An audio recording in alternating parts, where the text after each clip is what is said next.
एक मुट्ठी भरकर चावल नहीं चढ़ा सकते, मत चढ़ाओ। एक चावल का दाना पूर्ण आखा शिव जी को दो। 1000 बेलपत्र हम शिव जी को नहीं चढ़ा सकते, मत चढ़ाओ। एक बेलपत्र आखी अच्छी शिव जी को दो। पूरा माला हम शिव जी को नहीं चढ़ा सकते। एक पुष्प भगवान शंकर को, एक पंखड़ी शिव जी को पूर्ण दो। भगवान शंकर को एक लोटा जल पूर्ण दो और भगवान शंकर को अपना दिल भी पूर्ण दो। शिव स्वीकार।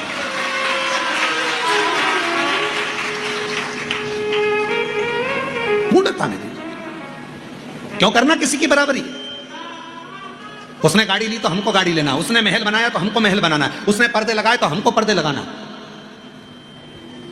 उसने हाथ में कुछ पहना तो हमको पहना, उसने पांव में कुछ पहना तो हमको पहनना, उसने ये डिजाइन के कपड़े सिलाए तो हमको वो डिजाइन के सिलाना। क्यों हमें किसी की बराबरी करना?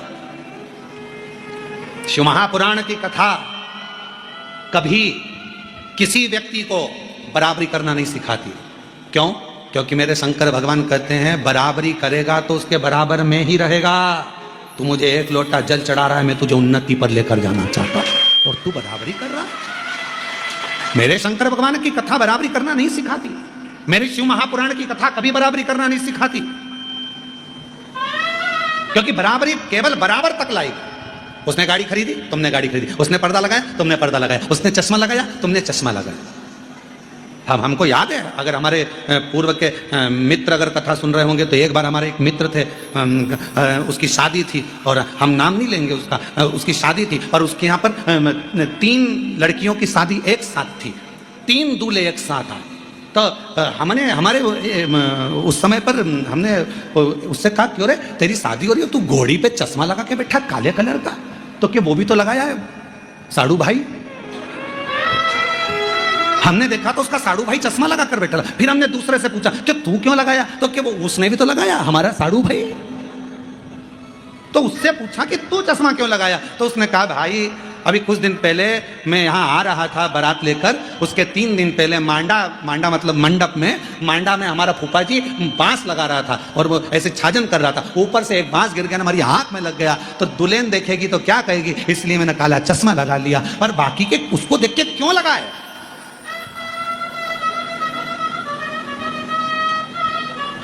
ये तो उसी में का हल हो गया। जैसे ऑफिस में जो देरी से आता था वो लिखता था कि देर से क्यों आए, ठीक है, जो जल्दी आप टाइम पे आए तो हाजिरी बना जाए, और देर से आए तो लिखना पड़ता था कॉलम में कि देर से क्यों आए, ऑफिस का नियम है। तो उन्होंने लिखा, एक व्यक्ति आया, वो लेट आया, तो उसने लिख दिया मेरी पत्नी की डिलीवरी थी, आज उसको बच्चा हुआ सुबह 9 बजे, इसलिए मैं लेट हो गया आने में। अब दूसरा व्यक्ति आया लेट, उसने कहा क्या पढ़ूं, जो आगे लिखा था उसने डैश बना दिया, सिग्नेचर। फिर अगला आया, वो भी लेट आया, उसने भी डैश बना के सिग्नेचर। फिर अगला आया, उसने भी डैश बना के सिग्नेचर। वो रजिस्टर ऑफिसर के पास गया, वो चक्कर खा के नीचे गिर गया। सभी की पत्नी को आज ही 9 बजे बच्चे पैदा हुए, सभी की पत्नी, उसको चिंता, सभी को आज ही हो गए, और वो भी सुबह 9 बजे, एक ही टाइम। बड़ा आश्चर्य हुआ। सबको बुलाया, तुम्हारे बेटे का क्या नाम रखा है, कौन से हॉस्पिटल में हुआ? पहले वाले ने तो बता दिया कि इस हॉस्पिटल में हुआ है, ये नाम रखा है। दूसरे को बुलाया, तुम्हारे बच्चे का क्या नाम रखा और कौन से हॉस्पिटल में पैदा हुआ? उसने कहा बच्चा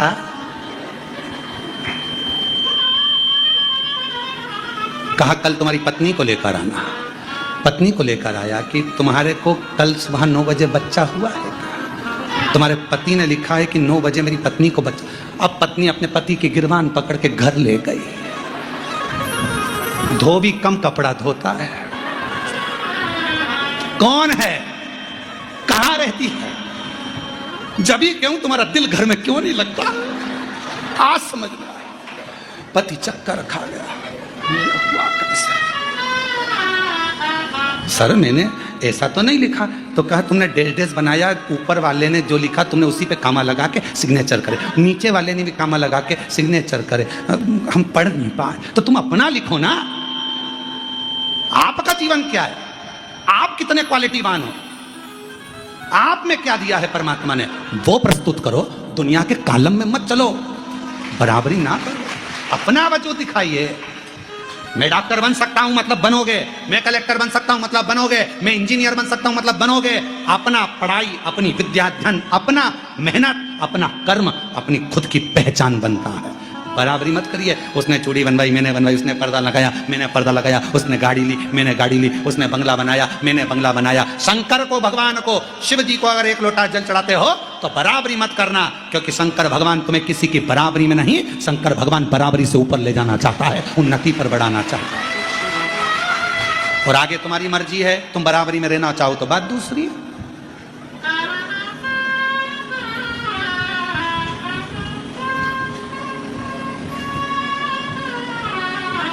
मर्जी तुम्हारी है। तुम उन्नति की सीढ़ी पर चढ़ना ही नहीं चाहते, तुम आगे बढ़ना ही नहीं चाहते, अपना पहचान तुम जनमानस को दिखाना ही नहीं चाहते, आगे मर्जी तुम्हारी। अपना स्वरूप स्वयं दिखाओ, स्वयं। इस पत्र में उस बहन ने कितना सुंदर लिखा था कि बहन ने लिखा कि मेरा बेटा डॉक्टर बन गया, हार्ट स्पेशलिस्ट बन गया, सब कुछ, हृदय रोग विशेषज्ञ बन गया। उसने अपनी मेहनत करी है, अपना कर्म करा, अपनी मेहनत से बनाया और शिव पर विश्वास करा, शंकर पर भरोसा करा। ये किसी की बराबरी में नहीं रहा, बराबरी से ऊपर उठ गया। इसलिए शिव की कृपा से, भगवान शंकर की कृपा से उन्नति की ओर बढ़ गया, आगे बढ़ गया। शिव कृपा। आप किसको अपने आप को बराबरी पर लाकर मत छोड़ो। भगवान शिव पर एक लोटा जल चढ़ाकर कहना, तेरी कृपा से, तेरी करुणा से तुझे जो अच्छा लगे वो मुझे देना, मुझे। और महादेव नमन चरणों में स्वीकार कीजिए, सबका किया है मेरा भी उद्धार कीजिए, उद्धार कीजिए। हे त्रिपुंडधारी, हे त्रिशूलधारी। पार्वती जी का भाग्य तो देव ऋषि नारद जी ने बता दिया, पर भाग्य बदला किसने? स्वयं देवाधिदेव महादेव।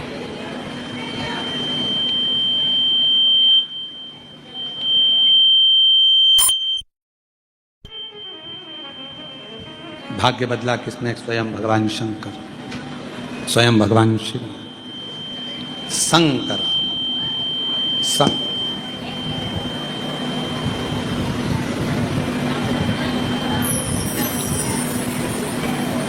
कपड़े धोने का पानी, बर्तन धोने का पानी,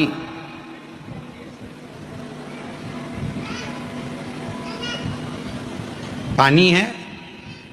बोलो बोलो, बर्तन धुले पानी से ही ना, कपड़े धुले पानी से ही, घर का ही पानी है। बर्तन धोने का पानी, कपड़े का पानी, बर्तन धोने के बाद, कपड़ा धोने के बाद, क्या उस पानी को तुम अच्छी जगह में डालते हो? उसको तो तुम बाथरूम में, फर्श धोने में, बेकार जगह में पटक देते हो।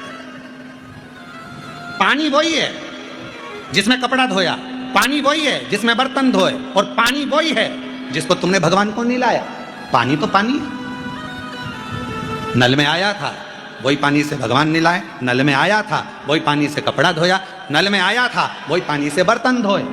बर्तन धोने का पानी बाथरूम में गया, कपड़े धोने का पानी रोड पर फेंका गया, पर भगवान उसी बर्तन में, उसी पानी में जब भगवान स्नान कर लिए तो वो पानी तुमने बाथरूम में डाला क्या? रोड पे फेंका क्या? कहाँ गया वो? तुलसी के क्या रे, या पीपल के वृक्ष के नीचे, या पौधे में, अच्छी जगह पर पानी गया। मतलब वो पानी परमात्मा के टच में आ गया तो वो इतना पवित्र हो गया कि तुलसी के क्यारे में चला गया। उसी तरह हम जब शंकर की कथा के टच में आ जाते हैं, उसके करीब आ जाते हैं, तो हम भी कहीं रोड पर, गटर में, या कहीं गंदी जगह पर नहीं जाते हैं। हम शिव के टच में हैं तो अच्छी जगह पर ही जाते हैं। स्पर्श में कहाँ जा रहे हो तुम्हारे ऊपर निर्भर करे। पार्वती जी ने शिव जी की आराधना करी, भगवान शंकर की आराधना करी। केवल हिमालय राज्य की बेटी थी पार्वती मैया, पर पार्वती जी की तप साधना, पार्वती जी का भजन, स्मरण, कीर्तन, मंत्र जाप माता पार्वती जी को एक दिन पूरे विश्व में, जनमानस में पुजवा देती। और आज पूरे विश्व में, पूरे जगत में मां आदिशक्ति की आराधना होती है। बाबा देवादिदेव महादेव भगवान शिरोगढ़ त्रिकालदर्शी कैलाशी विनाशी भगवान शंकर का पवित्र चरित्र कह रहा है। शिव महापुराण की कथा वर्णन कर रही है। माँ आद्य शक्ति माँ पार्वती जी शिव की आराधना कर कर भगवान शंकर की शरणागति में शिव जी की अर्धांगिनी बन जाती है।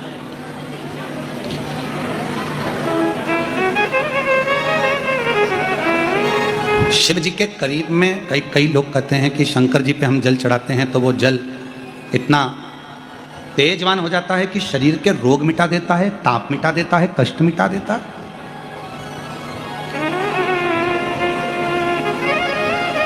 इतना प्रबल हो जाता है, इतना प्रबल। यदि सच्चे मन से, सच्चे भाव से शिव जी को यदि आप जल चढ़ाते हो और चढ़ाया हुआ जल का आचमन करते हो तो वो शरीर के रोगों को, तापों को समाप्त कर देता है। कायिक, वाचिक और मानसिक 3 ताप शिव जी के जल को आचमन करने से, पीने से समाप्त हो जाते। हम नहीं कह रहे हैं, शिव महापुराण की विद्येश्वर संहिता में लिखा है। गीता प्रेस गोरखपुर की लेकर आओ, पढ़ो, अध्ययन करो। कहीं सियोर वाला हमारा झूठ तो नहीं बोल गया? पढ़ो, पढ़ना जरूर चाहिए। कम से कम आपको खुशी होगी कि हमने पढ़ा भी है। महाराज जी गलत नहीं बोले कि शंकर जी पर चढ़ा हुए जल का आचमन करने से 3 ताप चले जाते, कायिक, वाचिक और मानसिक। आचमन।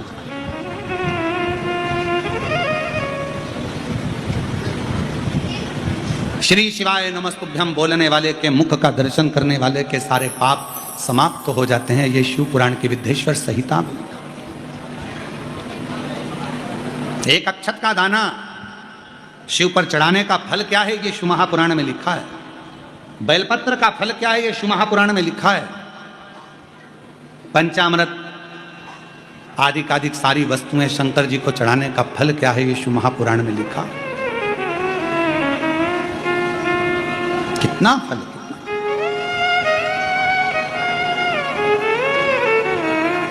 महाराज पार्वती जी ने शिव का संग किया, भगवान शंकर पति के रूप में मिल गए। समय आया, आगे वर्णन किया भगवान शंकर के सुंदर आनंदमय स्वरूप का। माँ जगत जननी ने स्वयं भगवान शंकर के एक स्वरूप का दर्शन किया तो शिव जटा में गंगा विराज रही। शिव जटा में, शिव जटा में गंगा जी विराज रही है, गंगा जी। और भगवान शंकर की जटा में जब गंगा जी विराजी हुई देखी तो भगवान शंकर के चरणों को नमन कर कर भगवान शंकर जी से पार्वती जी ने पूछा कि माँ गंगा जी को इतना ऊंचा स्थान कैसे मिल गया। पार्वती जी ने जैसे पूछा तो शिव जी कहते हैं, मेरे तप करने वाले को, मुझे भजने वाले को। फिर वही बात आ गई, शंकर जी की कथा सुनने वाला, शिव पर जल चढ़ाने वाला, कभी किसी की बराबरी मत करो। बराबरी में रहोगे तो बराबर में ही रहोगे। शिव जी पे जल चढ़ाने वाले को, शंकर जी का गुणगान करने वाले को, गंगा जी ने क्या करा था? शंकर भगवान का गुणगान करा था, शिव का भजन किया था। तो शंकर जी ने गंगा जी को अपने पास में नहीं रखा, गंगा जी को ऊंचा अपने मस्तक पर रखा, ऊंचाई पर रखा, बराबरी में नहीं, ऊंचाई। ऐसी पवित्र कथा आप और हम शिव महापुराण की श्रवण कर रहे हैं। आज कथा का यजमान परिवार के लिए जोरदार ताली बजाकर स्वागत करना। श्री अनीता संजय कुमार जी शुक्ला कानपुर, अनीता संजय कुमार जी शुक्ला कानपुर से 1 दिवसीय कथा के यजमान पद आपने ग्रहण किया है। बहुत बहुत साधुवाद आप सभी को जिन्होंने कथा का मुख्य यजमान पद ग्रहण किया। संध्या प्रवीण कुमार जी त्रिपाठी जी, आप भी कानपुर से 1 दिन का यजमान पद ग्रहण करे हैं। बहुत बहुत साधुवाद आपको। स्वर्गीय श्री केशव दत्त जी, स्वर्गीय कांता देवी शर्मा जी की स्मृति में आभा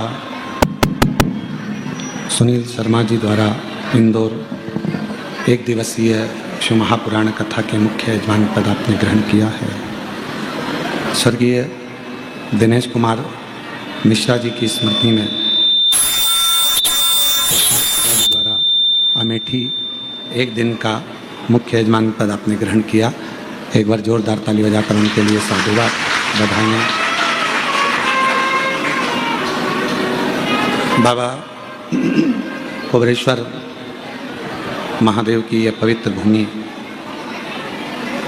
आज पितृपक्ष का प्रदोष का पवित्र अवसर, जहाँ भगवान शंकर की अनूठी कृपा, अनुपम कृपा करुणा, जो पितृपक्ष के इस पवित्र अवसर पर 5 दिवसीय शिव महापुराण की कथा श्रवण करने का सौभाग्य बाबा की कृपा से आपको और हमको प्राप्त हुआ है।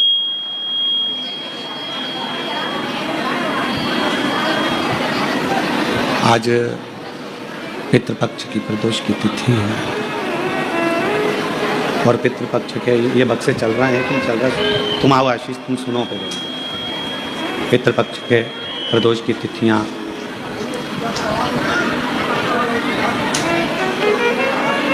बाहर की आवाज खोलो। पितृपक्ष के प्रदोष की है पवित्र तिथि अवसर, जिस अवसर पर भगवान देवाधिदेव महादेव की अनुपम कृपा करुणा, उनकी उदारता से ये पवित्र शिव महापुराण की कथा ऑनलाइन चल रही है।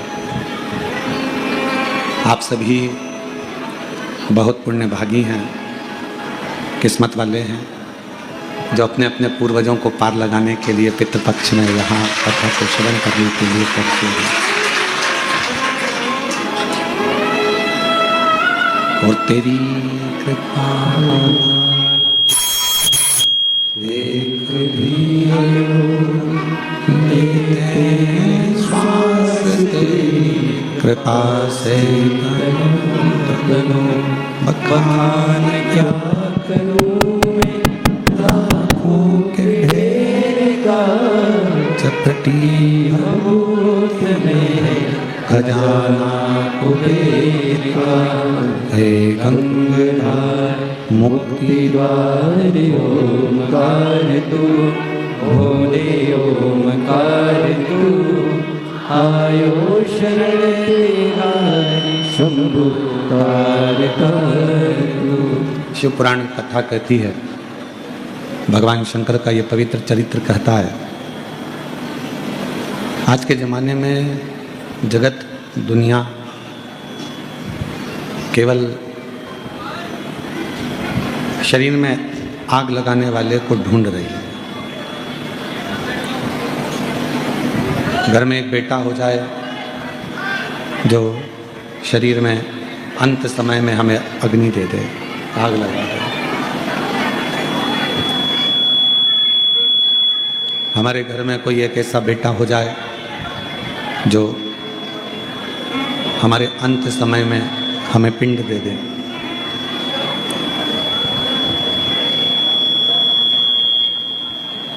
हमारे घर में कोई एक ऐसा जन्म ले ले जो हमारे मरने के बाद श्राद्ध कर दे, तर्पण कर दे, तिलांजलि कर दे, पिंड कर दे। हम बस ऐसा ढूंढने में लगे हुए हैं। जितने भी लोग शिव महापुराण की कथा को श्रवण कर रहे हैं या जितने भी शिव भक्त इस पवित्र कथा को सुन रहे हैं, श्रवण कर रहे हैं, हम निवेदन, ऐसा कोई व्यक्ति नहीं जो घर में बेटा नहीं चाहता, पुत्र नहीं चाहता।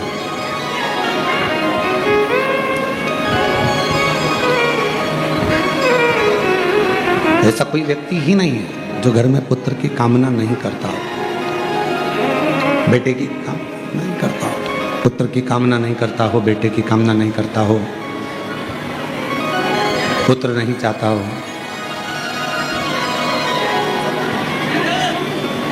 किस लिए कामना करी जाती है? एक पुत्र की कामना इसलिए करी जाती है कि हमारा जब अंत समय आए, हमारी अंतिम अवस्था आए, हमारे प्राण छूटने का समय आए और हमारे जब प्राण छूट जाए तो कोई तर्पण कर दे, कोई तिलांजलि दे दे, कोई श्राद्ध कर दे, कोई पिंड दे दे, बस हमको कोई आखिरी में अग्नि दे दे।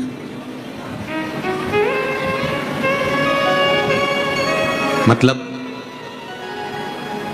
तन को अग्नि देने वाला तो हम ढूंढ रहे हैं कि कोई हमारे घर में एक ऐसा जन्म ले ले, हमारे घर में कोई ऐसे एक ऐसा पैदा हो जाए, एक ऐसा कोई जन्म ले ले जो हमको अग्नि इस शरीर को दे दे।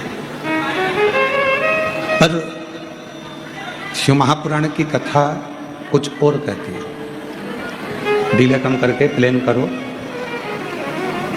शिव महापुराण की कथा वर्णन करती है कि अग्नि देने वाला तो बहुत संसार में लोग मिल जाएगा, अंतिम संस्कार करने वाले भी ढेरों लोग संसार में मिल जाएंगे, पर अज्ञानता को मिटाने वाला संसार में बहुत कम मिलेगा।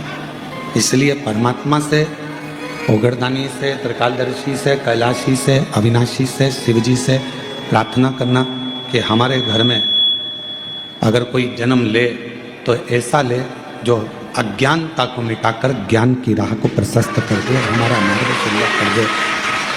कोई भेजो आके सुनो, तुम आओ आशीष,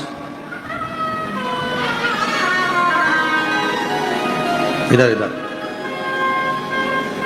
जो ज्ञान का मार्ग प्रशस्त कर दे, ज्ञान की राह प्रशस्त कर दे, ज्ञान का मार्ग प्रशस्त कर दे। ऐसा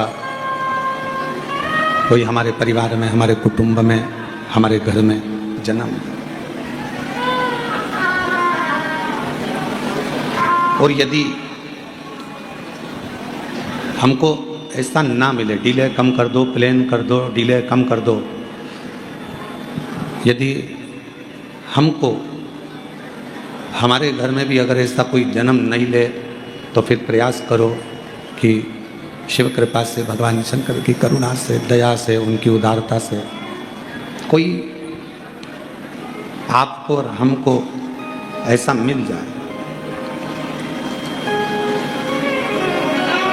भगवान शंकर की कृपा से आपको और हमको संसार में कोई गुरु, कोई सदगुरु, कोई ऐसा संत, साधक, उपासक मिल जाए जो हमें अज्ञानता से दूर कर कर ज्ञान का मार्ग प्रशस्त करके परमात्मा के दरवाजे तक छोड़ दे, भगवान की चौखट तक छोड़। हमने पहले भी कथा में कहा, आज फिर कहते हैं, मृत्यु लोक में जन्म लेना, संसार सागर में जन्म लेना सरल है। कोई आप पुण्य करेंगे, मृत्यु लोक में जन्म ले लेंगे।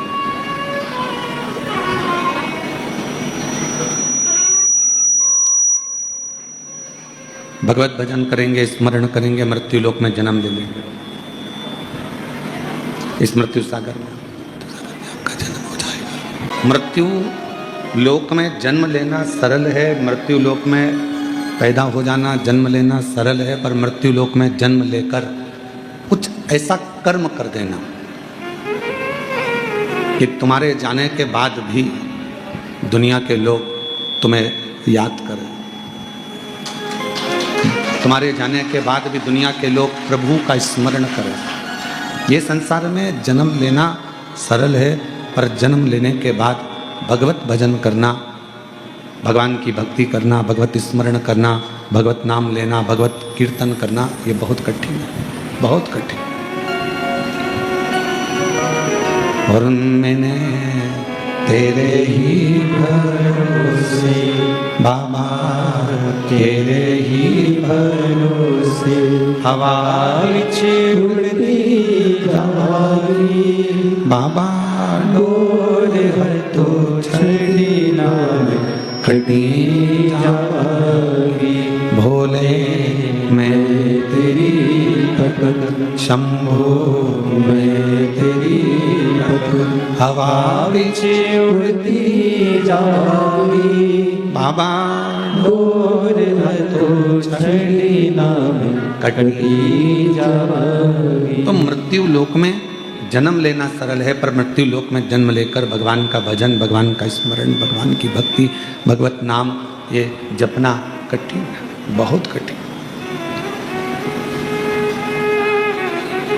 किसी मंदिर, कल कथा में कहा था कि किसी मंदिर में पहुंचना सरल है, किसी तीर्थ में जाना सरल है। माँ गंगा, यमुना, सरस्वती, कावेरी, मंदाकिनी, गोदावरी, सरयू, नर्मदा, क्षिप्रा, किसी पवित्र नदी के तट पर जाना सरल है। ये सब कुछ सरल है, इसमें कुछ भी कठिन नहीं है। पर कठिन है अपने मन को, अपने हृदय को, अपने दिल को परमात्मा से लगाना, भगवान से लगाना। आप और हम तीर्थ तक तो पहुंच जाते हैं, आप और हम मंदिर तक तो पहुंच जाते हैं, पर ये मन, ये चित्त, ये हमारा हृदय भगवान तक नहीं पहुंच पाता, दिल परमात्मा तक नहीं पहुंच पाता। कई लोग आते हैं कुबेरेश्वर बाबा के धाम में,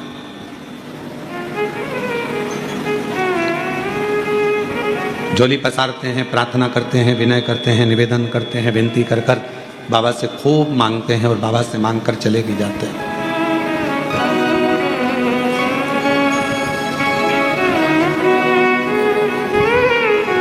ऐसा कौन है जो कुबेरेश्वर बाबा के धाम पर आया और जिसने बाबा से नहीं मांगा? कई महाराज कहते हैं कि भगवान के सामने जाओ तो कुछ मत मांगो, कुछ मत मांगो।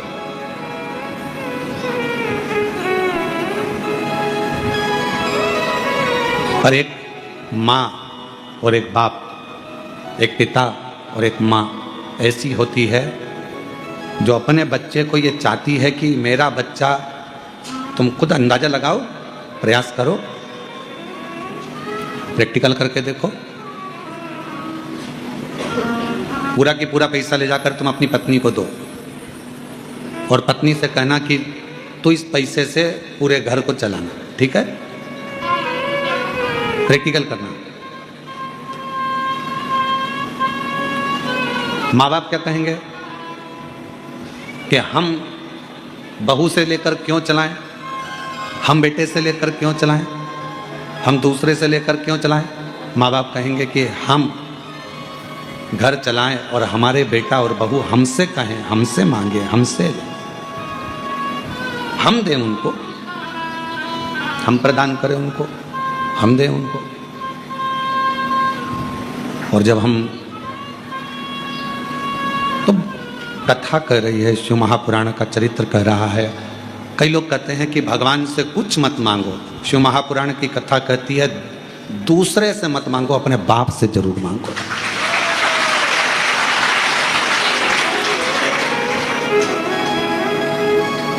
अगर उससे नहीं मांगोगे तो किसके दरवाजे पर जाकर मांगोगे? बोलो बोलो। क्या दुनिया तो चाहती है कि तुम अपने भगवान से मत मांगो, दूसरे के यहां चले जाओ।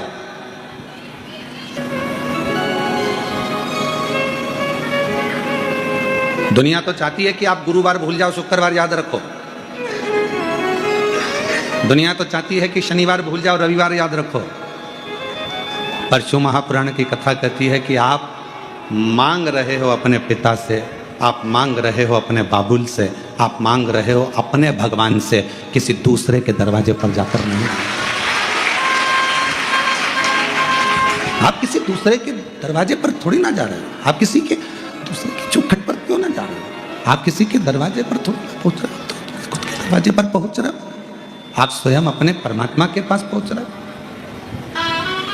आप स्वयं अपने इष्ट देव के पास पहुंच रहे हो।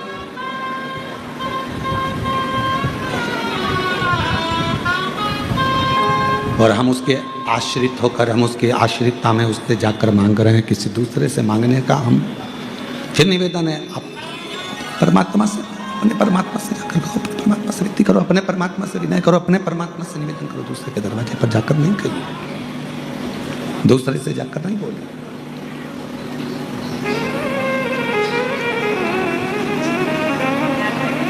कहा भगवान से मत मांगो, भगवान तो हमारा पिता है, परमात्मा हमारा पिता है।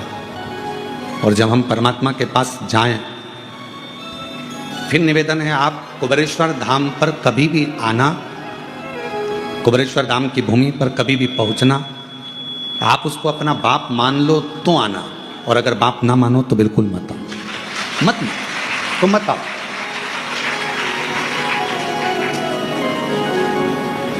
कब कृपा करता है वो? जब हम पूर्ण उसके ऊपर आश्रित हो जाते हैं। थोड़े दिन मन भटक रहा है यहाँ, थोड़े दिन मन भटक रहा है वहाँ, थोड़े दिन मन भटक गया कहीं कहीं कहीं कहीं, जहाँ तहाँ हम इस मन को भटकाते रह रहे हैं, मन को भटका रहे हैं।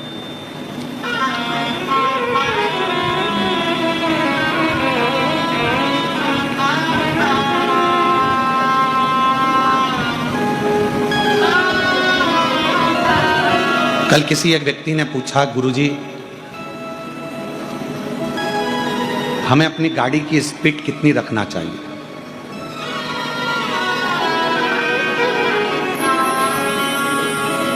ये बात हमने पहले कही थी, वो जान कर पूछा कि हमें अपनी गाड़ी की स्पीड कितनी रखना चाहिए। हमने कहा जितनी तुम्हारी उम्र हो उतनी गाड़ी की स्पीड रखो, जितनी तुम्हारी उम्र है।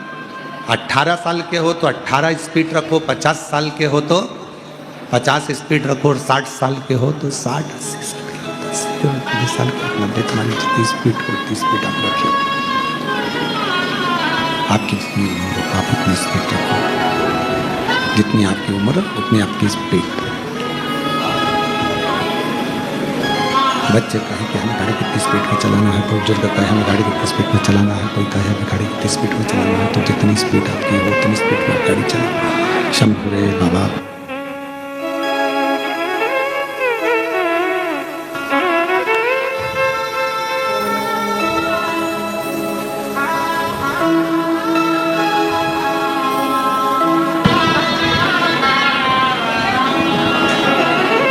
स्पीड कितनी रखना है?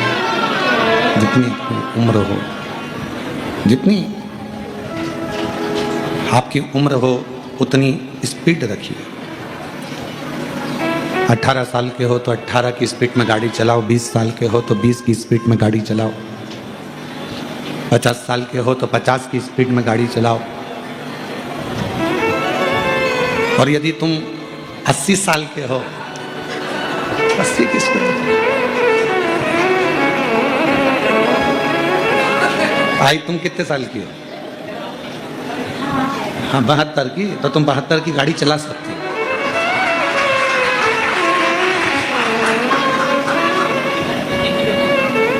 श्रीवास्तव जी कितने साल के हैं? 55, तो 50 की चलाना, 50 से ऊपर गाड़ी नहीं दौड़ाना अपने को। जितनी स्पीड अपनी उम्र के अनुसार, अपनी उम्र के हिसाब से स्पीड गाड़ी की रखिए। बहुत तेज अपने को नहीं दौड़ना। आज लोग इतना तेज दौड़ रहे हैं, इतना तेज दौड़ रहे हैं कि मनुष्य की देह को खिलौना समझ रखे। मानव की देह को खिलौना समझ लिया, मनुष्य की देह को केवल खिलौना मान लिया, केवल खिलौना। किसी माँ से पूछो, उसके पिता से पूछो, एक बच्चे के लिए कितने कितने मंदिर में जाकर प्रणाम किया हो। एक माता पिता से पूछो कि एक बच्चे के लिए उसने कितनी जगह पर अपना सिर रगड़ा होगा। रात भर जागकर अपने बच्चे को गोदी में लेकर एक माँ बैठी रही पूरी रात, और वो बच्चा 2 मिनट में घर से गाड़ी लेकर निकला, अब भी आया, जो स्पीड में गाड़ी चलाई, और मालूम पड़ा कि उसने अपनी उम्र से ज़्यादा स्पीड में चला ली, तो मालूम पड़ा समाप्त हो, समाप्त हो। अब एक माँ से पूछो, एक पिता से पूछो, एक भाई से पूछो, एक सखा से पूछो कि जो चला गया उसको कितना मिस किया जा रहा है, कितना याद किया जा रहा है, कितना स्मरण उसका किया जा रहा है, कितना उसको पूछा जा रहा है। शिव महापुराण की कथा भी यही कहती है।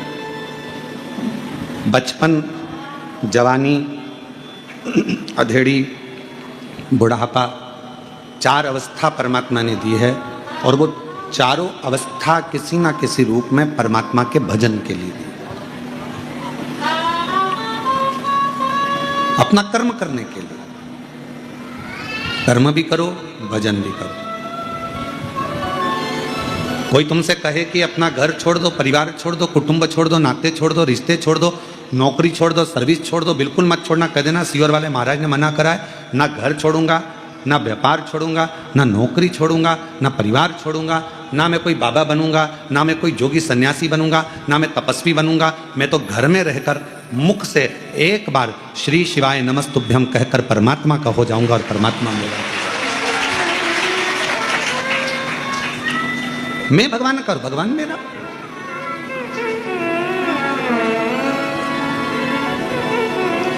घर छोड़ने से क्या भगवान मिल सकता है? बोलो बोलो, जम के बोलो जरा। नहीं। परिवार छोड़ने से क्या भगवान मिल सकता है? नहीं। रिश्ते नाते दूर करने से क्या भगवान मिल सकता है? नहीं। पत्नी बच्चों को छोड़ दोगे तो क्या भगवान मिल जाएगा? नहीं। हमने बहुत बड़े बड़े महाराजों को भी देखा है, वो अपना अपना उत्तराधिकारी ढूंढ रहे हैं। बड़े बड़े महात्मा भी अपना उत्तराधिकारी ढूंढ रहे हैं, मतलब अभी भी उनको ये लगा हुआ है कि मेरी इतनी प्रॉपर्टी को संभालेगा कौन, तो फिर महाराज बने ही क्यों?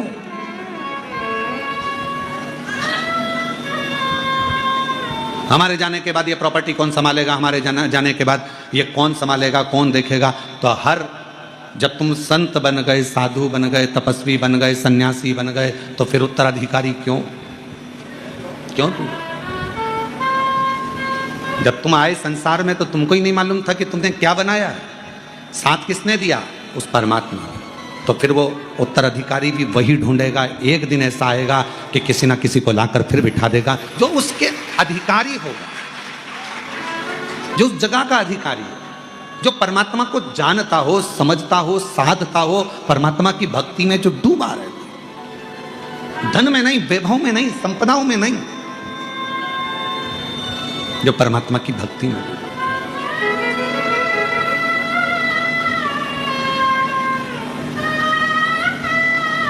और आज के जमाने में कोई कहे तुमसे कि तुम ये सब छोड़ दो, हम नहीं छोड़ सकते। हम घर में रहकर भगवत भजन कर कर, भगवत नाम लेकर, भगवत मंत्र का जाप कर कर, चाहे राम जपेंगे, चाहे कृष्ण जपेंगे, चाहे शिव जपेंगे, चाहे हम श्री शिवाय नमस्तुभ्यम जपेंगे, पर हमारे परमात्मा को हम भजकर परमात्मा के होंगे और परमात्मा हमारा होगा। हम परमात्मा। और भोलेनाथ दया करना, मेरे बाबा दया करना, मैं तेरे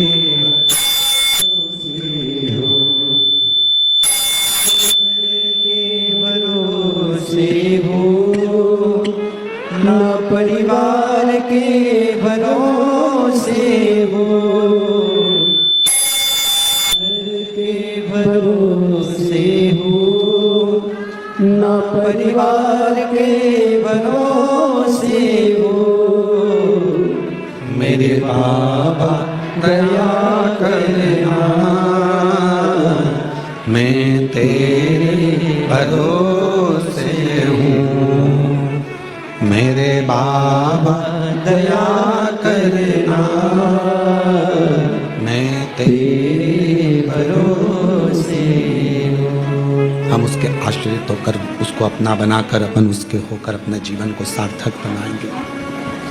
भगवान को साथ अपनी मानव की देह, अपना मानव का शरीर, अपना मनुष्य की देह श्रेष्ठ बनाए। मानव का शरीर श्रेष्ठ जो मिला है, बड़ी मुश्किल से तो हो सकता है कि हमें भेजा उसने अपने भजन के लिए और हम लग गए अपने काम में।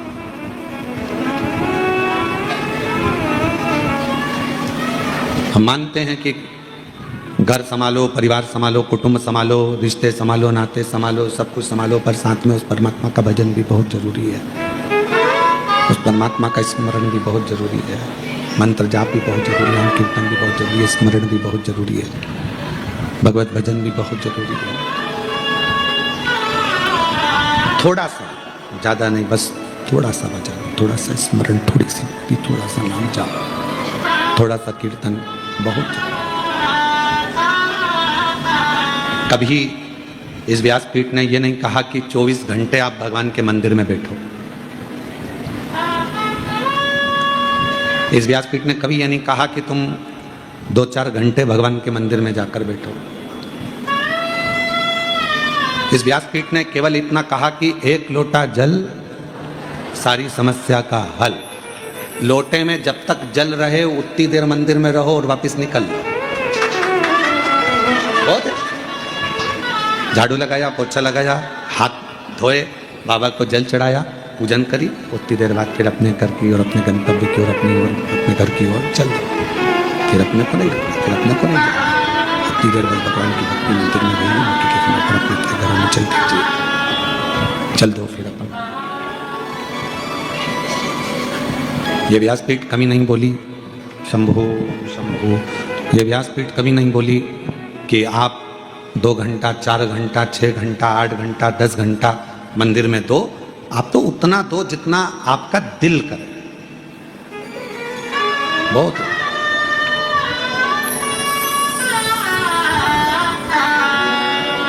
एक स्मरण में एक चरित्र आता है कि पहले जब शादियां होती थी, आज भी शादी में ये देखा जाता था कौन सी चीज कहाँ की प्रसिद्ध है।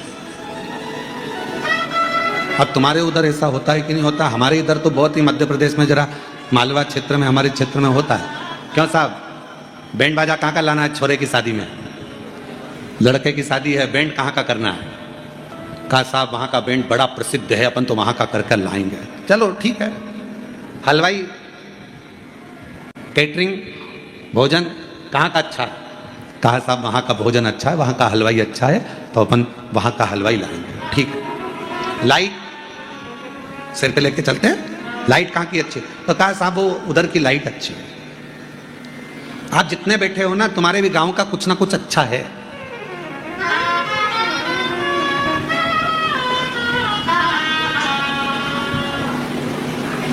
साहब छोरे की शादी करना है, फिर तो क्या साहब छोरे के लिए कपड़े? तो कहा वो वहां पर बहुत अच्छे कपड़े बनते हैं, बहुत जोरदार दर्जी है और दूल्हे के कपड़े अच्छे बनाता है। ठीक है। फिर कहा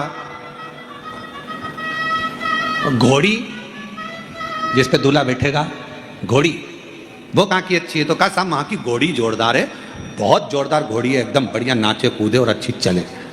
बस तो फिर यहाँ गए, कैटरिंग की व्यवस्था बुक कर ली। कपड़े वाले के यहाँ गए, बोलो कपड़े बुक कर लिए। अब पहुँचे घोड़ी वाले के। साहब हमने सुना है तुम्हारी घोड़ी बहुत जोरदार है। हाँ साहब, सब जगह प्रसिद्ध है। तो हमारे लड़के की शादी है तो हमको तुम्हारी घोड़ी चाहिए। दे दूंगा, मना नहीं है, दे दूंगा, पर पहले मुझे बताओ कि लड़का कैसा है? तो उन्होंने कहा हम घोड़ी लेने आए कि छोरी लेने आए? हम तो यहाँ घोड़ी लेने आए, तुम पहले बताओ लड़का कैसा है? तो उन्होंने कहा अच्छा जोरदार है। फोटो दिखा दिया उन्होंने मोबाइल में, कहने लगे साहब जी लड़के का फोटो है नहीं जोरदार बढ़िया? कहने लगे हाँ साहब बहुत जोरदार। तो कहा कि अब घोड़ी? तो कहा घोड़ी तो मैं दे दूंगा, घोड़ी तुम्हारी बुक भी कर लूंगा, पर दिक्कत एक है, लड़के का इसलिए पूछ रहा हूं कि घोड़ी मेरी 3 बार बहुत उचकती है, पूरी शादी में 3 बार उचकेगी। अगर लड़का समझदार होगा तो घोड़ी को पकड़ के रखेगा, संभाल के रखेगा, वरना वो घोड़ी इसके हाथ पैर तोड़ देगी, पूरा शरीर उस घोड़ी बेकार कर देगी, याद रख लेना। तो दूसरे ने कहा नहीं साहब मेरे लड़के की शादी में तो ऐसी घोड़ी नहीं करूं जो हाथ पैर तोड़ दे। फिर दूसरे ने कहा अरे अपना गांव में 4 चांद लगेगा, ऐसी घोड़ी आएगी। तो कहा ठीक है, तो तुम्हारी घोड़ी बुक कितना में? तो के 50,000 रुपये में घोड़ी बुक करी। ठीक है। अब उसने जाते जाते कह दिया अपने लड़के को समझा देना घोड़ी 3 बार उचकेगी। संभल गया तो हाथ पैर नहीं टूटेगा, संभल गया तो शरीर बेकार नहीं होगा, वरना फिर वो पलंग पे पड़ा रहे। अब लड़के का बाप सबसे पहले घर गया और घर पे जाकर अपने लड़के को बुलाया, बेटा हम तेरा सूट पसंद करिया है, बैंड पसंद करिया है, कैटरिंग, हलवाई, भोजन, कार्यमंगल सब पसंद कर लिया, पर बेटा घोड़ी पसंद करी, पर वो घोड़ी 3 बार उचकेगी। लड़का बोला पिताजी काहे चिंता करते हो, मैं हूं तो सही, संभाल लूंगा। और जो घोड़ी पर बैठा दूल्हा, अब ये इंतजार कर रहा था कि कब उचके, और घोड़ी भी समझदार थी, हर कहीं थोड़ी ना उचक जाऊंगी। घोड़ी ने देखा कोई ने कुर्सी लगाई, दूल्हे को माला पहनाने के लिए खड़ा हुआ, इतनी देर में घोड़ी उचक गई। जो उचकी तो इसको मालूम था उचकी है, तो पकड़ लिया चल, पर वो कुर्सी वाला। फिर इसने विचार करा, अरे साहब बेचारे को लग गई, हमारा यही जी था, हमारे यहाँ के हमारे रिश्तेदार था और उसको लग गई साहब, घोड़ी उचक गई। फिर आगे गए तो ये सोचा घोड़ी अब उचकेगी, पर घोड़ी समझदार थी, हर कहीं नहीं उचकती थी। फिर उसने देखा कि 3-4 आगे नाच रहे थे, 3-4 पीछे नाच रहे थे, उचक गई। आगे वाले को भी पटक दिया, पीछे वाले को भी पटक दिया। अब तीसरी बारी थी और घोड़ी ने देखा कोई नहीं है, सब इधर उधर है। इतना में घोड़ी जोच की जम के पटका तो पटका, जो पांव में थे लगे हुए, जिस पे पांव रखकर बैठा था दूल्हा, वो में पांव फंस गया और घोड़ी आगे और दूल्हा ओंधा बड़ा, सब दूर से घिसा पिटा, शरीर पूरा, हाथ पैर सब टूट गए। शादी होने वाली थी, घर में पट्टा पट्टी बांध के पूरा पड़ा हुआ था। घोड़ी तो ये शादी की घोड़ी की कथा नहीं है, ये अपनी कथा है।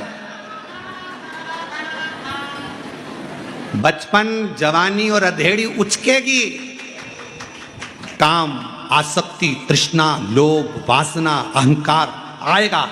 अगर इन तीनों में संभल गए तो तुम्हारा बुढ़ापा सुधर जाएगा, नहीं तो उचके अहंकार। ये उम्र जब जब आती है, बचपन आता है तो उचकता है, मैं ये कर दूंगा, मैं वो कर दूंगा, मैं ये कर दूंगा। जवानी आती है तो उचकता है, अरे मैं सामने पट लूंगा तो टेंशन मत ले, ऐसा कर दूंगा वैसा कर दूंगा, ये उचक रहा। अधेड़ी आएगी, सब व्यापार मेरे हाथ में है, मैं सब कुछ कर सकता हूँ, सारी फैक्ट्रियां चला सकता हूँ, सारा व्यापार कर सकता हूँ, उचक रहा। अहंकार में इतना तेज मत उचक जाना कि तुम्हारा बुढ़ापा बिगड़ जाए। इसलिए याद रखना कि बारात की घोड़ी पर बैठो तो थोड़ा संभाल कर बैठना, जिससे तुम्हारी जिंदगी अच्छी चले, तुम्हारा जीवन अच्छा चले, श्रेष्ठ चले। हम भटक रहे हैं। अगर कथा में आने के बाद भी हमारा मन उचक जाए, भगवान की शरणागति में पहुंचने के बाद भी हमारा मन उचक जाए, इतने बड़े संत, साधु, सन्यासी, तपस्वी, साधक, महात्मा, महंत, संत बन गए और फिर विचार करें कि मेरा गादी पर बैठेगा कौन। मतलब तुम्हें अभी भी प्रॉपर्टी की चिंता है, अपने हर चीज की चिंता लगी हुई है, इसको कौन संभालेगा, उसको कौन संभालेगा। तो तुमसे तो अच्छा एक साधारण सा रिक्शा चलाने वाला मेहनत करता है, 100 रुपए कमाता है, परिवार का पालन करता है और रिक्शे पर भी चैन की नींद लेता है, नो टेंशन, कोई चिंता। कल का कल देखा जाएगा, जो होगा। किसने देखा कल, किसको मालूम है? तुमको नहीं मालूम था कि यहाँ कथा हो रही है, तुमको नहीं, तुमने तो टिकट कर, क्योंकि इतनी जल्दी तो रिजर्वेशन भी नहीं मिल सकता जितनी जल्दी तुम्हारे, तुमको मालूम, तुम तो चल दी, तुम्हारा टिकट हो गया, तुम तो चल दी बढ़िया कि अपन कथा में नहीं, अपन तो कुबेरेश्वर धाम जा रहे हैं, अपन तो बाबा के धाम जा रहे हैं। तुम तो आ गए, तुम्हें मालूम ही नहीं था, पर बाबा ने तुमको लाकर यहाँ बिठा दिया, किसी को यजमान बनाकर बिठा दिया, किसी को यहाँ बिठा दिया। ये तो उसकी कृपा है, उसकी उदारता, उसकी करुणा है, ये उसकी दया है। किसको मालूम कहाँ जाना है, कौन को मालूम।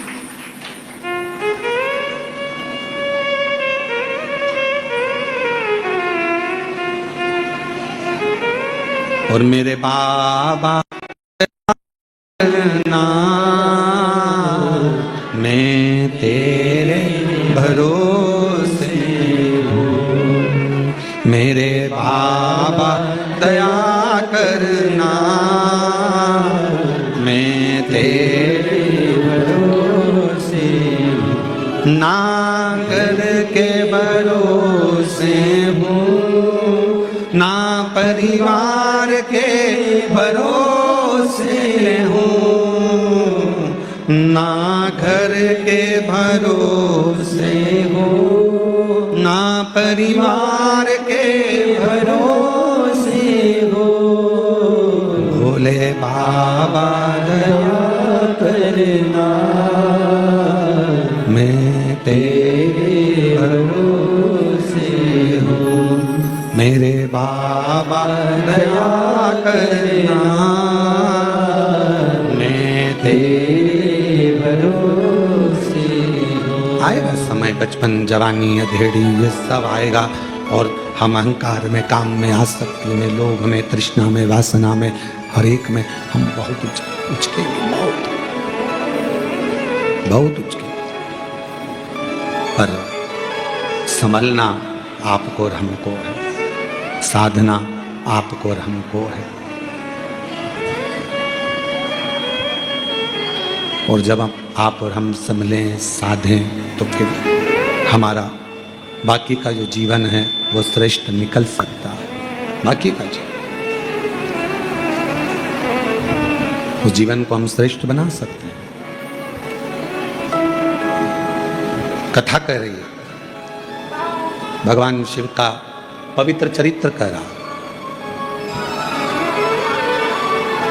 माँ जगत जननी जगदम्बा अम्बा माँ पार्वती जी का प्रागट्य हिमालय राज के घर में हुआ माँ सती के जाने के बाद।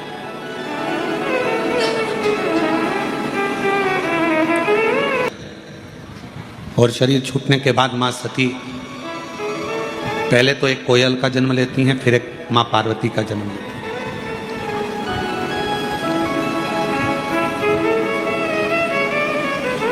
माँ जगत जननी पार्वती के रूप में प्रकट हुई।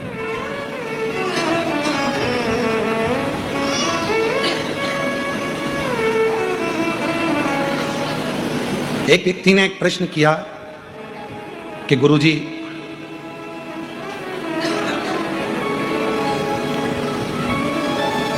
हिमालय राज्य की बेटी का नाम पार्वती, क्या मां पार्वती का नाम संपूर्ण विश्व के शांति को, पोषण को, विश्व भरण को, संपूर्ण विश्व के पेट भरने को जागृत करता है?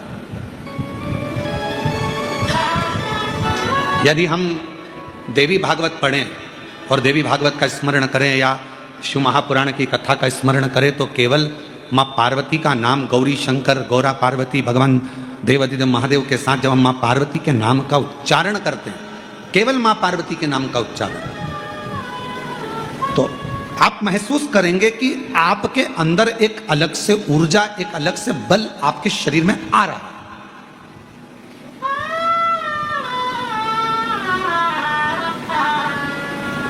कभी कभी डॉक्टर साहब ग्लूकोज की बोतल चढ़ा देते हैं। बोलो चढ़ाते कि नहीं चढ़ाते? अरे बोलो तो जम के। डॉक्टर साहब बोतल चढ़ाते हैं तो लोग पूछते हैं क्यों साहब हम खाएं क्या? तो कहा अभी कुछ मत खाओ, बोतल चढ़ रही है ना, ये सब कर देगी। फिर थोड़ी देर बाद किसी ने कहा क्यों साहब ये मरीज को हम क्या खाने को दें? तो फिर डॉक्टर ने कहा देखो प्राण मत खाओ, चुप रहो, शांति रखो, बोतल चढ़ रही है ना, इसमें सब है, इस बोतल में सब कुछ है, चिंता मत करो। फिर कोई मिलने आया,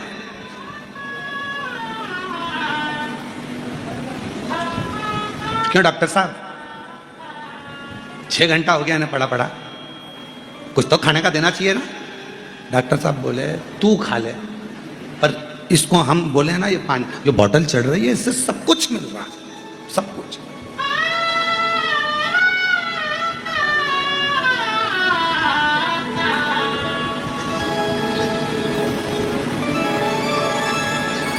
फिर एक व्यक्ति आया, समझदार था, पढ़ा लिखा था, अच्छा था। उसने देखा साहब तुम्हारे शरीर में जब से ये तुम घर से चले थे जब बहुत बीमार दिख रहे थे, पर ये बोतल लगने के बाद तुम्हारा शरीर में एनर्जी दिख रही है, बल दिख रहा। दूसरे ने कहा इसने तो कुछ खाया ही नहीं है और तुम कह रहे हो कि इसके शरीर में एनर्जी दिख रही है, बल दिख रहा है। और दूसरा समझदार था, उसने कहा ये जो बोतल है, इस बोतल में जो पानी है वो पानी पूरे शरीर को पेट भर देता है, ऊर्जा दे देता है, एनर्जी दे देता है, भोजन की जरूरत नहीं पड़ने देता, वो शरीर को संभाले रखता, कमजोरी दूर कर देता।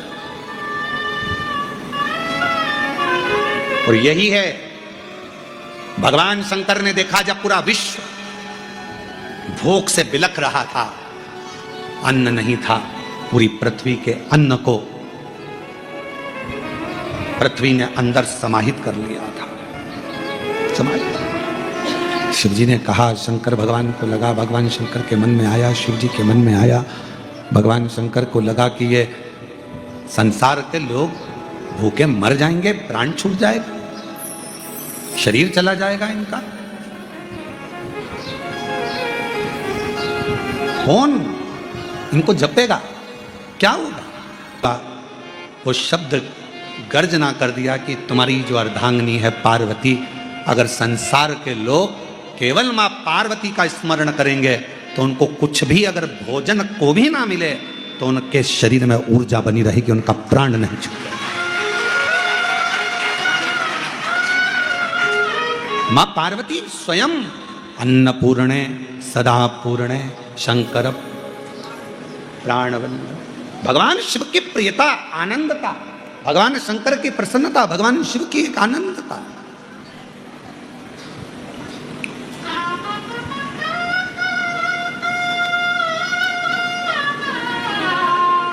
यदि मेरे भगवान शंकर के पूरे शरीर के अंदर पूरा विश्व समाया हुआ है, मेरे देवादिदेव महादेव के पूरे शरीर में अगर भगवान शंकर के पूरे शरीर में यह पूरा विश्व समाया हुआ है, जलचर थलचर वायुचर सब शिव के शरीर में है, तो मेरी जगत जननी पार्वती मैया का केवल नाम उच्चारण, उस शरीर में जितना विश्व समाया है सबका भरण पोषण करने का बल मेरी मां जगत जननी जगदम्बा पार्वती जी करती है।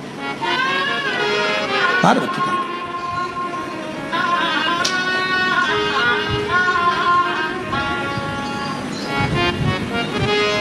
चार नवरात्रे होते हैं। कितने? 4।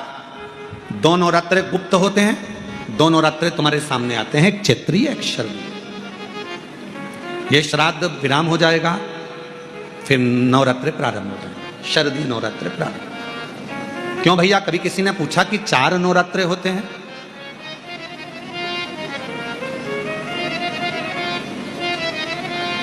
अब जब 4 नवरात्रे होते हैं तो क्या पितृपक्ष एक ही होगा? जम के बोलो जरा। पितृपक्ष भी 4 ही बार आता है। हम उसको 3 बार जान नहीं पाते, पर चौथे बार में हम शरदी आने से पहले उसका स्मरण करते हैं। हम उसका स्मरण करते हैं।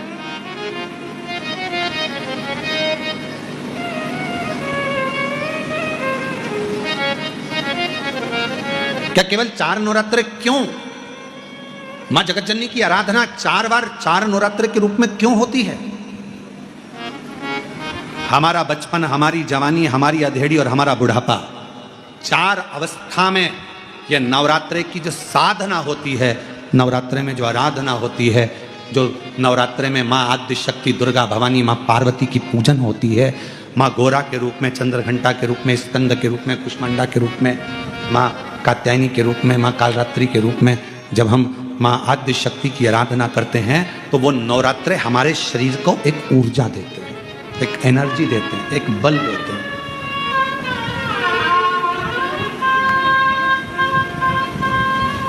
गौरी शंकर कहो, गौरी शंकर कहो, गौरी शंकर बिना उद्धार नहीं। गौरी शंकर कहो, गौरी शंकर कहो, गौरी शंकर बिना उद्धार नहीं। गौरी शंकर कहो, गौरी शंकर कहो, गौरी शंकर बिना उद्धार नहीं। गौरी शंकर बिना उद्धार नहीं। गौरी शंकर बिना उद्धार नहीं। गौरी शंकर बिना उद्धार नहीं। शिव जी से अपने मन का भाव हृदय से प्रार्थना करें, विनय करें, निवेदन करें, दिल से विनती करें। जहाँ जगह मिले वहाँ बैठकर बाबा को अपने मन का भाव कहिएगा, साथ में बोलिएगा, दिल से प्रार्थना करिएगा।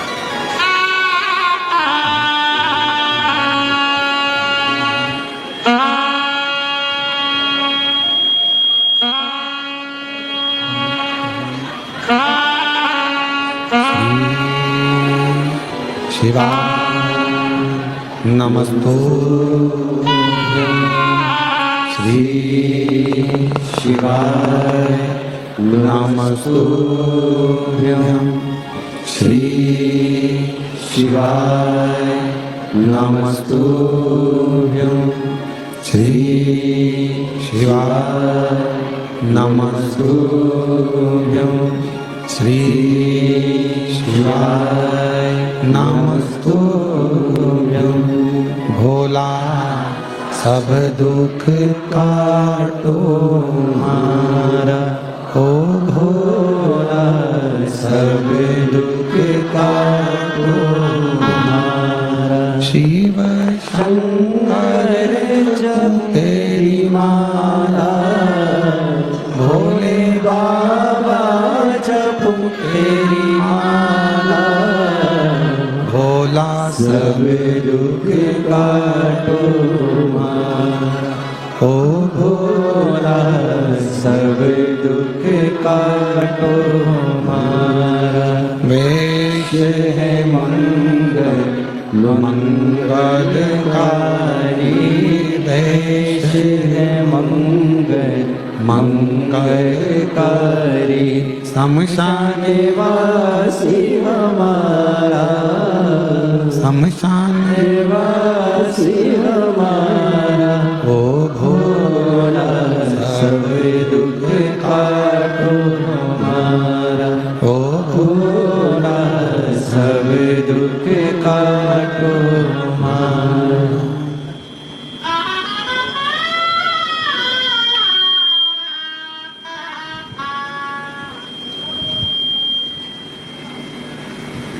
बाबा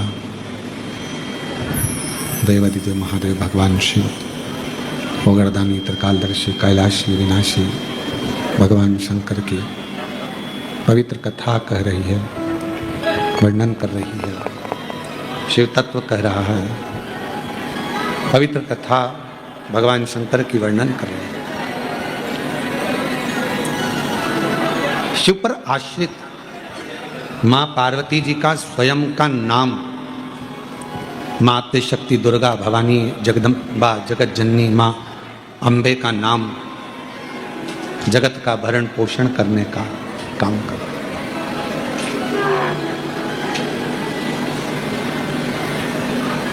नवरात्रे आएंगे, प्रारंभ होंगे। उस नवरात्रे में अब की बार तो नवरात्रे 10 दिन के हैं। आप सभी को बहुत बहुत बधाई हो। कहते हैं नवरात्रे जब बढ़कर आते हैं, 9 दिन से अगर 10वें दिन नवरात्रे बढ़ जाते हैं, नवरात्रे अगर एक दिन भी बढ़कर आते हैं, तो माँ जगतजननी की आराधना करने वाले, साधना करने वाले भक्तों को जितना फल नवरात्रे का प्राप्त होता है, वो 10 गुना फल नवरात्रे में प्राप्त होता है। अगर नवरात्रे एक दिन बढ़ जाएं, 10 दिन के नवरात्रे हैं अब की बात।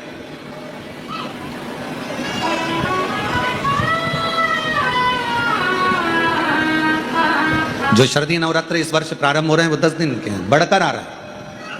शिव शक्ति की खूब आराधना करो, भगवान शंकर और पार्वती की खूब साधना करो, शिव पार्वती का भजन करो, शिव पार्वती का स्मरण करो, शिव पार्वती की भक्ति करो, मंत्र जाप करो, नाम जाप करो, कीर्तन करो, आराधना करो, साधना करो, वो फल देते हैं।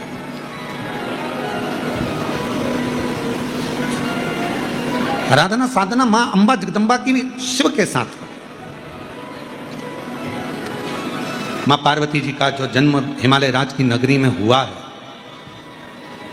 माँ जगतजननी जगदम्बा अम्बा जो हिमालय राज की नगरी में प्रकट हुई हैं, देवर्षि नारद उनका स्वरूप देखकर उनका भाग्य बता रहे।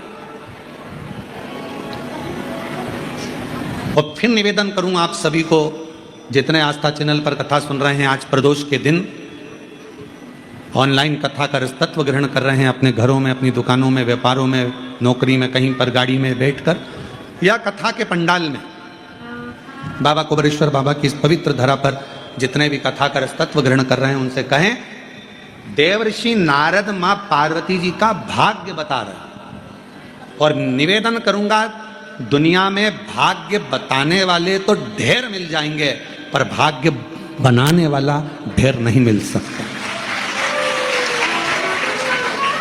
भाग्य बनाने वाले तो एक ही हैं और वह देव अधिदेव महादेव है। जो एक लोटा जल चढ़ाता है, मेरे शिव, मेरे शंकर, मेरे ओघड़ी, मेरे शंभु, मेरे त्रिकालदर्शी, मेरे कैलाशी, अविनाशी, उसका भाग्य नहीं, उसके जीवन को बदलने का पूरा कार्य कर देते हैं, उसकी जिंदगी बदल देते, उसका जीवन बदल देते, संपूर्ण वो बदलते।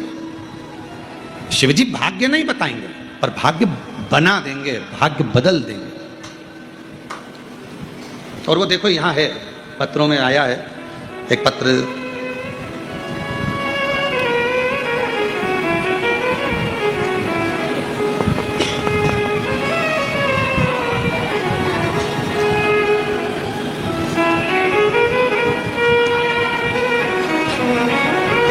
मैं प्रीति मुखारिया, पति दिलीप मुखारिया,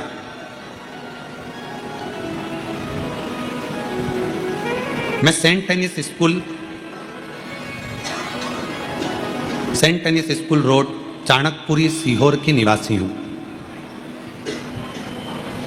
मैं सीहोर की निवासी हूं। मेरा परिवार विगत 3 वर्षों से कुबेरेश्वर धाम से जुड़ा हुआ है। गुरुदेव, मैं सीहोर में कई वर्षों से रह रही हूँ। Saint Dennis school road Chanakpuri Sehore के निवास है मेरा मोबाइल नंबर है। लगभग 3 वर्षों से हम कुबेरेश्वर बाबा से जुड़े हुए हैं।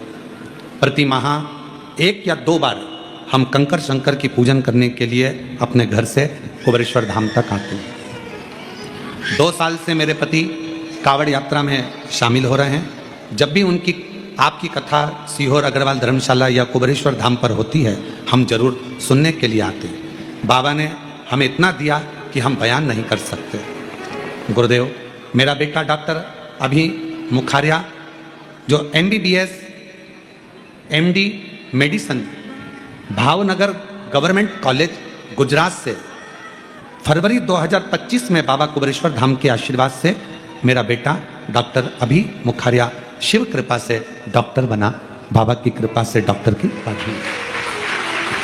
गुरुदेव, शंकर की पूजा करके super specialist DM cardiology NEET हृदय रोग विशेषज्ञ वर्ष 2025 की परीक्षा, जो कि नवंबर 2025 में होना, की तैयारी में लग गया। बाबा कुबेरेश्वर धाम का चमत्कार देखिए गुरुदेव। नीट सुपर स्पेशलिस्ट वर्ष 2024 की परीक्षा, जो कि नवंबर 2024 में होना थी, किसी कारणवश मार्च 2025 में हुई, जिसमें मेरे बेटे को परीक्षा में बैठने का मौका मिला। नीट सुपर स्पेशलिस्ट वर्ष 2024 का रिजल्ट आने पर बेटे को DM कार्डियोलॉजी द्वारा हृदय रोग विशेषज्ञ में Dinanath Mangeshkar hospital and research centre Poona Maharashtra में जून 2025 में एडमिशन मिल गया। मैं बाबा को यहाँ पर प्रणाम करने के लिए आया।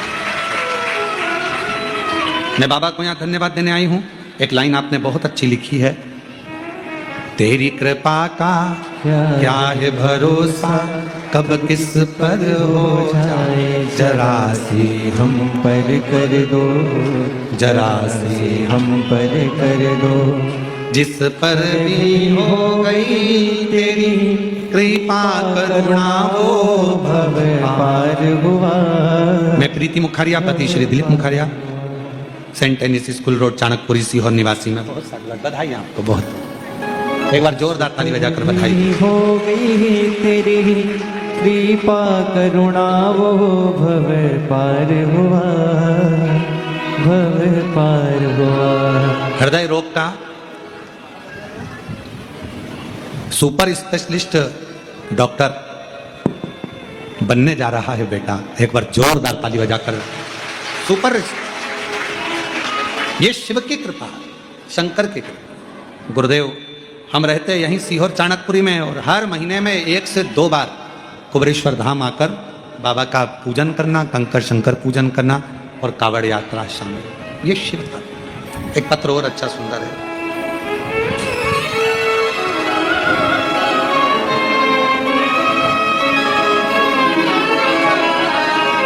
मेरा नाम विनोद शुक्ला है।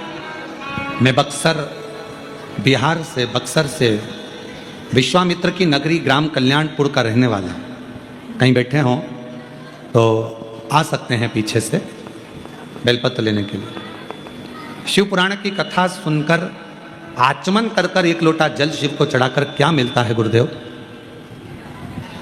गांव से शहर की ओर जा रहा था, तब एक हिरण के अचानक बीच में आ जाने से मेरी मोटरसाइकिल से मैं गिर गया। हिरण के द्वारा, उसके झुंड के द्वारा मैं पूरा शरीर से दिक्कत में आ गया। मेरा पूरा शरीर बहुत तकलीफ में आया। मेरा लीवर फट गया। फटा लीवर तो अंदर की अंदर पूरे शरीर में ब्लड ही ब्लड हो गया।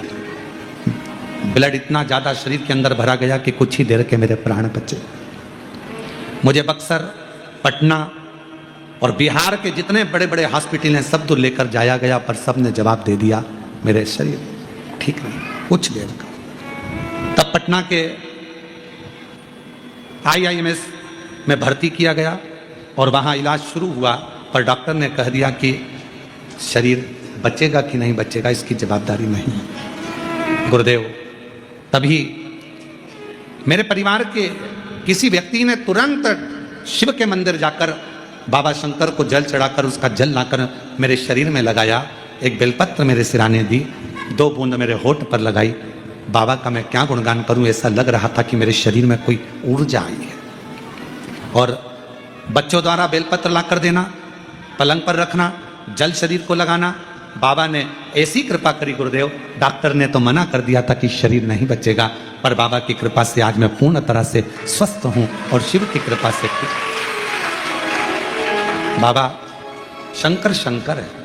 हम जानते नहीं थे कि शिव इतनी कृपा करता, करुणा करता। एक विश्वास,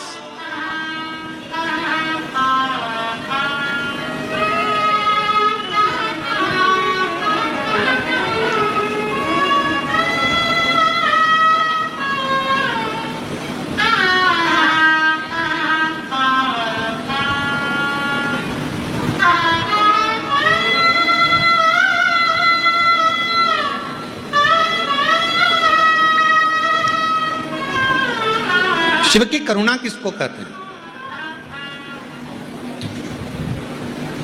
जहां सब हार जाएं, जहां पर हर तरह से कह दिया जाए कि अब ये कोई काम का नहीं है, तब समझ लेना कि तुमने जो एक लोटा जल शिव जी को चढ़ाया है, शंकर भगवान की आराधना साधना तुमने जो करी है, वो तुम्हारे सामने आकर खड़ी हो जाएगी और वो साधना तुम्हें हर बला से, हर तकलीफ से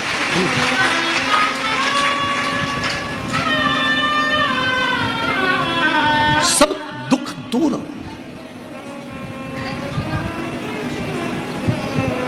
सारे कष्ट अपने आप मिटे।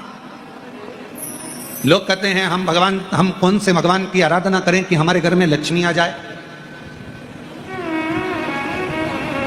लोग कहते हैं हम किस देवता की आराधना करें कि हमारे घर में संतान आ जाए। लोग कहते हैं हम किस देवता की आराधना करें कि दुख की घड़ी से पार हो जाए। शिव महापुराण की कथा कहती है भगवान नारायण को भी लक्ष्मी देने वाले तो मेरे शिव ही तो हैं। नहीं तो मां लक्ष्मी जी का विवाह उनकी माता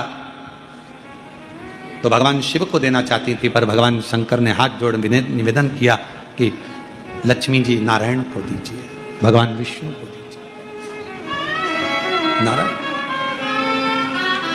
एक चोर को भी कुबेर बनाने वाले तो स्वयं देवाधिदेव महादेव।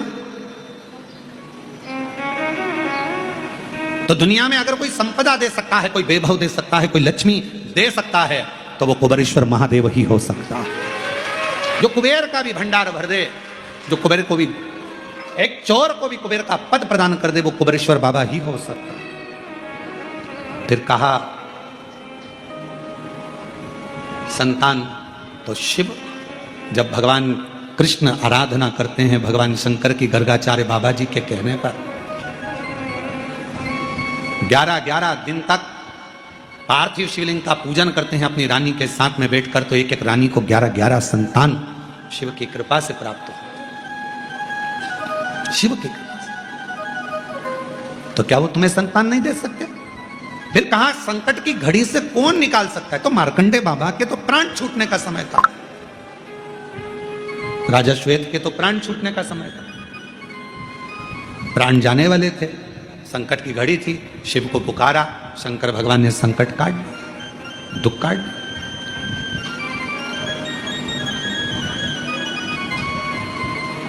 कौन था?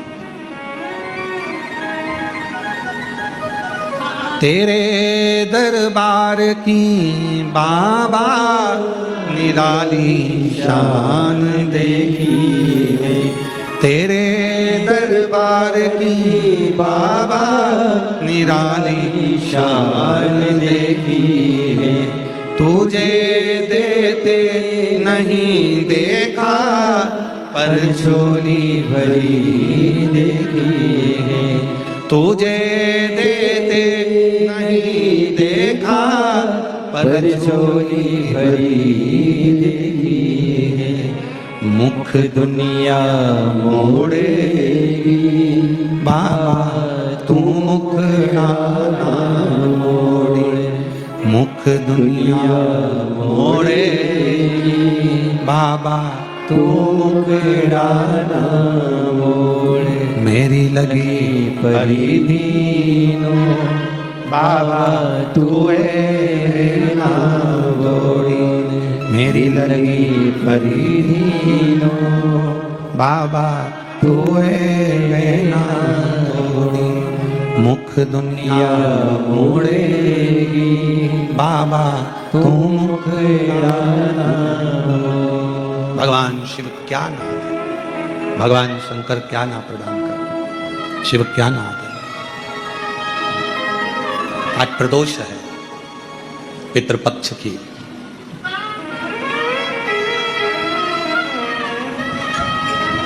उससे आप दिल से प्रार्थना कर कर, हृदय से अपनी बात कहकर, एक चावल का दाना, एक बेलपत्र, एक लोटा जल, शिव की कृपा, एक घी का दिया, किसी भी वृक्ष, पीपल हो, बट हो, जो 5 वृक्ष पितरों के बताए गए हैं, पंच, शमी, बेल, पीपल, बट, आंवला, या ना हो तो तुलसी का क्यारा, प्रदोष काल में अवश्य लाओ। शिव से प्रार्थना करो, बाबा को दिल की बात करें, सुनेगा। कुछ ना बने तो हाथ जोड़कर महादेव नमन चरणों में स्वीकार कीजिए, सबका किया है मेरा भी उद्धार कीजिए, उद्धार कीजिए। है त्रिपुंडधारी, है त्रिशूलधारी, है त्रिपुंडधारी, है त्रिशूलधारी। चरणों में तेरे बाबा जी पावन है चारों धाम, चरणों में तेरे बाबा जी पावन है चारों धाम। तेरी देव करते वंदना पूजे सीताराम, तेरी देव करते वंदना पूजे सीताराम। हो जाए पूरी कामना, हो जाए पूरी कामना, उपकार कीजिए सबका किया है मेरा भी उद्धार कीजिए, उद्धार कीजिए। हे त्रिपुंडधारी, हे त्रिशूलधारी, हे त्रिपुंडधारी, हे त्रिशूलधारी। आप दिल से उसको प्रार्थना करेंगे, वो दिल से स्वीकार करेगा। आप दिल से उसको कुछ कहेंगे, वो सुनेगा, सुनता है।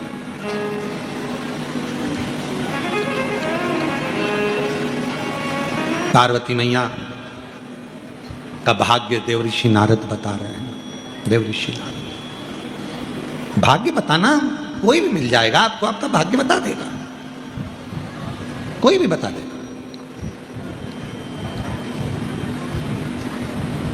रोड पे बैठा हुआ एक तोता भी तुम्हारा भाग्य बता देता है। एक वो देखा तुम लोगों ने मेले में रोड के किनारे पर तोता निकाल देता है, भाग्य बता देता है। तोता भी तुम्हारा भाग्य बता देगा, महाराज की भी जरूरत नहीं पड़ेगी, तोता भी बात। पर भाग्य बताने वाले ढेर मिल सकते हैं, पर भाग्य बनाने वाला, भाग्य बदलने वाला, तुम्हारे भाग्य को उन्नति की सीढ़ी पर चढ़ाने वाला तो केवल काल अधिपति महाकाल ही होगा। अकाल मृत्यु वो मरे जो काम करे चंडाल का, काल उसका क्या बिगाड़े जो भक्त हो महा। तुम्हारा भाग्य बनाने वाला तो काल अधिपति महाकाल। पार्वती जी के भाग्य को बता रहे हैं देव ऋषि नारद। पर भाग्य बताना एक अलग विषय है, पर भाग्य बदलना, भाग्य बनाना एक अलग विषय है, एक अलग विषय।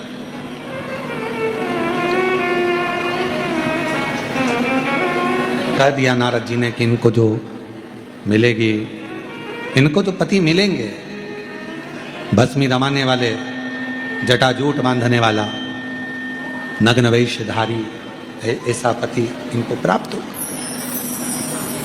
सुन लिया, हिमालय राज जी ने भी सुना, पार्वती जी ने भी सुना, बता दिया।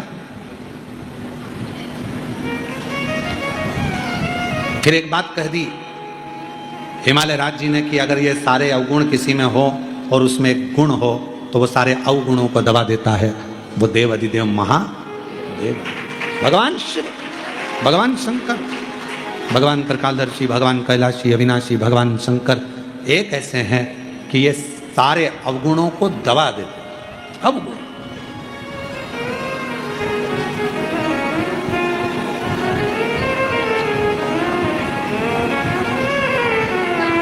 कहा, आप कह रहे हो कि पार्वती जी के ललाट पर ये लिखा है, पार्वती जी के भाग्य में ये लिखा हुआ है। आप कह रहे हो कि पार्वती जी के जीवन में ऐसा ऐसा कष्ट आएगा, पार्वती जी का जीवन ऐसा रहेगा, तो फिर कौन बदलेगा? हिमालय राज जी ने नारद जी से पूछा तो नारद जी ने कहा कि एक काम करो, पार्वती जी से कहो शिव की आराधना करो, शंकर की आराधना।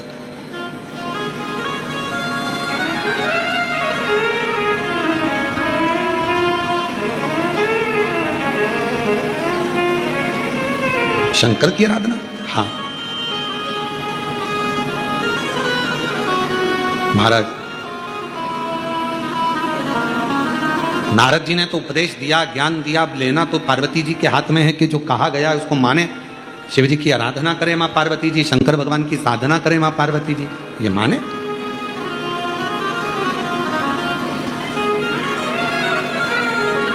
अभी हमारे कुछ दिन पहले हमारे सीहोर में कोई साइकिल वाला साइकिल देने आया, जो सीहोर में रहते होंगे वो बात को जानते होंगे, है ना। कोई साइकिल वाला साइकिल देने आया, उसने एक ग्राउंड था, चर्च ग्राउंड, उस चर्च ग्राउंड के अंदर उसने ढेर सारी साइकिल रख दी और सूचना कर दी कि मात्र कुछ रुपए में 2000, 1500 कुछ रुपए में साइकिल। फिर सूचना कर दी कि फ्री।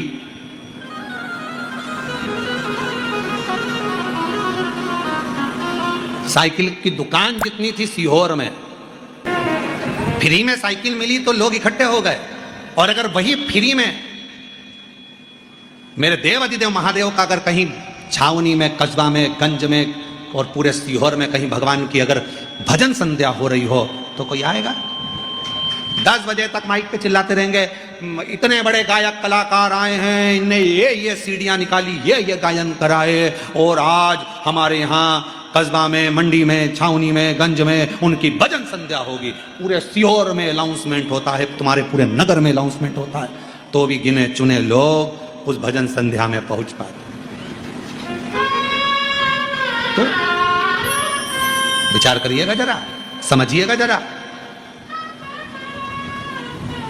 आज का व्यक्ति अपने बेटे को इंजीनियर बनाना पसंद करता है, कलेक्टर बनाना पसंद करता है, सब कुछ बनाना पसंद करता है, पर आज का व्यक्ति अपने बच्चे को नामदेव, तुकाराम, मीराबाई, कर्माबाई, रामकृष्ण परमहंस नहीं बनाना पसंद करता। तुम नहीं चाहते कि वो बने। बेटा रोज रोज सुंदरकांड में जाएगा तो चिल्ला दोगे, कहां जा रहा है? सुंदरकांड में। अरे क्या बाबा बनेगा? कहाँ जा रहा है? मंदिर। क्यों? क्या महात्मा बनना है? मंदिर जाना पसंद नहीं आएगा। और वही तुम्हारा बेटा 4 दोस्तों के साथ अगर किसी होटल में बैठकर खा रहा होगा तो तुम कह दोगे एजुकेटेड है, सब अच्छा है, खान दो। अच्छे लोगों के साथ जा रहा है, अच्छे लोगों के साथ घूम रहा है, अच्छे लोगों के साथ बैठ रहा है, थोड़ा बहुत खाए पिए चलेगा। पर भजन में अच्छा नहीं लग रहा है, संकीर्तन में अच्छा नहीं लग रहा, सत्संग में अच्छा नहीं लग रहा।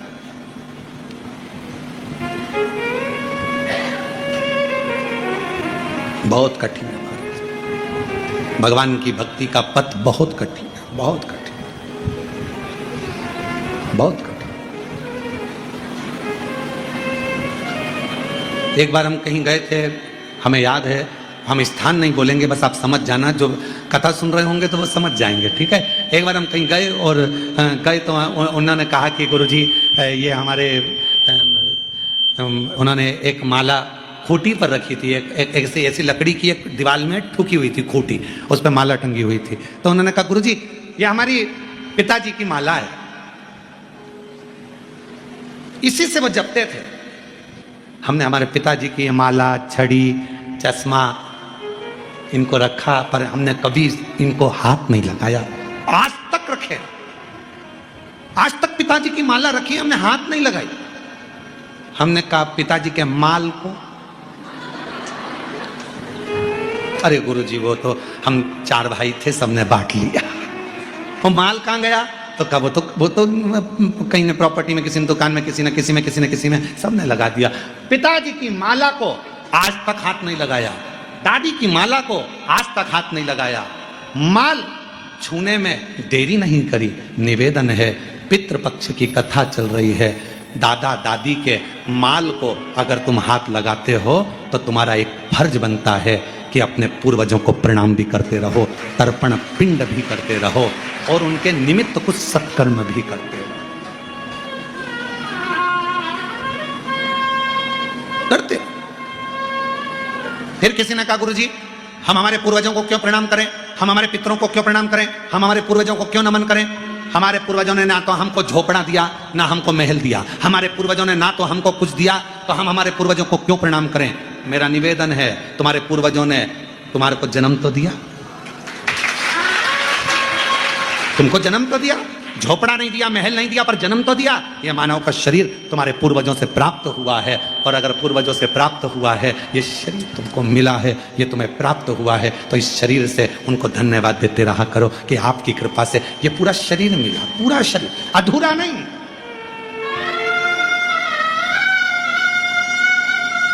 हम कई बार हर हर महादेव कहते हैं, और कोई कोई व्यक्ति इतना व्यस्त रहता है कि वो एक हाथ उठा देता, हरा महादेव। अब हमको देखकर बड़ा विचित्र लगता है कि बताओ हर हर महादेव करें, हम हाथ जोड़कर करें श्री शिवाय नमस्तुभ्यम, और वो श्री शिवाय नमस्तुभ्यम महाराज राम राम। अरे भैया, मेरे मालिक ने पूरा शरीर दिया है, मेरे मालिक ने पूरा डिपार्टमेंट दिया है। जब पूर्ण शरीर मेरे परमात्मा ने दिया है तो पूर्ण तरह से आप शिव को नमन क्यों नहीं कर सकते? पूर्ण तरह से आप राम राम क्यों नहीं बोल सकते? पूर्ण तरह से आप श्री शिवाय नमस्तुभ्यम क्यों नहीं बोल सकते? पूर्ण तरह से जब 2 हाथ दिए हैं तो दोनों हाथ उठाकर हर हर महादेव होना चाहिए। उसने एक हाथ तो नहीं दिया, उसने तो पूरा दिया, पूरा शरीर दिया। पूर्ण शरीर जब उसने प्रदान किया है, पूरा शरीर, पूरा शरीर यदि उसने दिया है, पूर्ण शरीर उसने प्रदान किया है, पूरा शरीर यदि उसने दिया है, तो पूर्णता से भगवान का भजन करो, पूर्ण तरह से भगवान को धन्यवाद दो, पूर्णता से। और शंभु शरणे पड़ी मांगू घड़ी रे, दुख काटो दया करीने दर्शन आपो। शंभु शरणे पड़ी मांगू घड़ी रे घड़ी, दुख काटो दया करीने दर्शन में भजन करो। हमने पहले भी कहा, आप